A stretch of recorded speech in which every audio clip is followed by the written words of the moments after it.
Hello दोस्तों, आप सभी लोगों को मेरी तरफ से नमस्कार।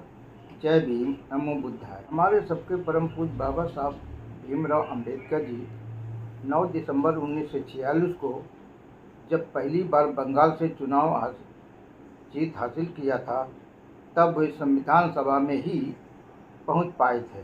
लेकिन इसके तुरंत बाद ही भारत का बंटवारा हो चुका था और जिस संविधान परिषद की सीट से बाबा साहब भी चुनाव लड़े थे, वहाँ का प्रतिनिधित्व कर रहे थे, उस क्षेत्र को पाकिस्तान को दे दिया गया था। पाकिस्तान को दे देने के कारण उनका निर्वाचन समाप्त हो चुका था।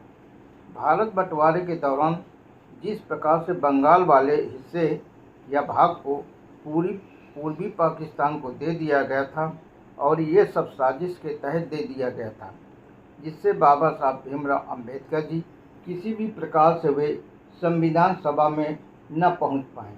लेकिन बाबा साहब भीमराव जी ने इस साजिश को फेल कर दिया था।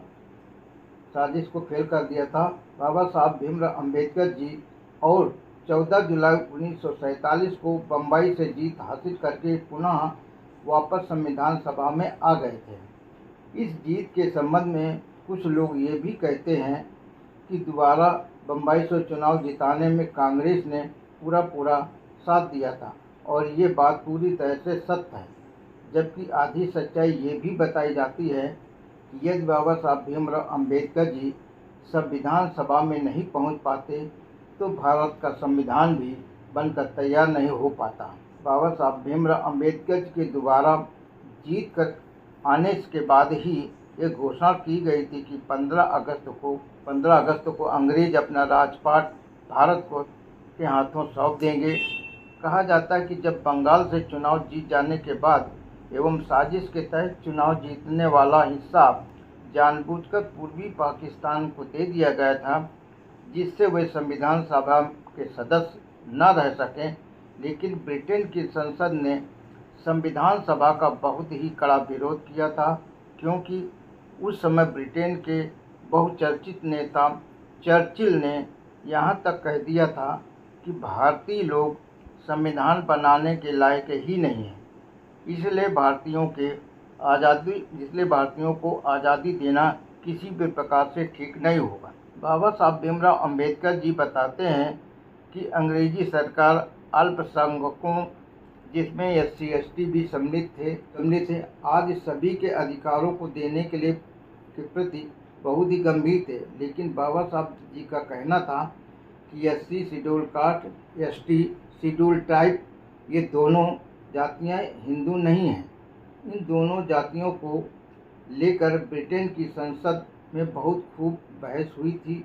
इसके बाद इस प्रकार के ऐसे हालात बन गए थे और ऐसा प्रश्न उठाया गया था कि यदि अल्पसंख्यकों के अधिकारों का सेटलमेंट नहीं हो पाएगा तो भारत का संविधान भी नहीं बन पाएगा और इसे मान्यता भी नहीं प्राप्त हो सकेगी।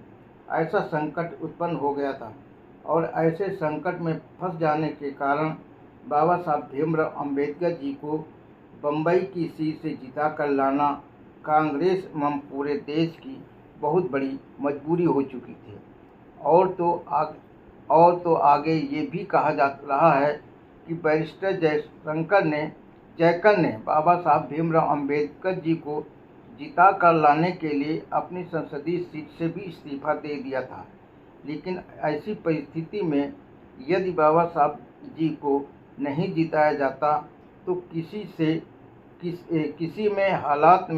भी हालत में संविधान नहीं बन पाता और यदि बाबा साहब जी को दोबारा नहीं जिताते तो अंततः देश को आज़ादी मिलने में और अधिक समय लग सकता था।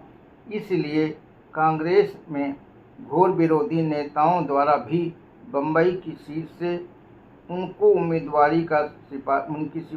उम्मीदवारी की सिफारिश भी किया था और संविधान में लाने की पूर्ण व्यवस्था भी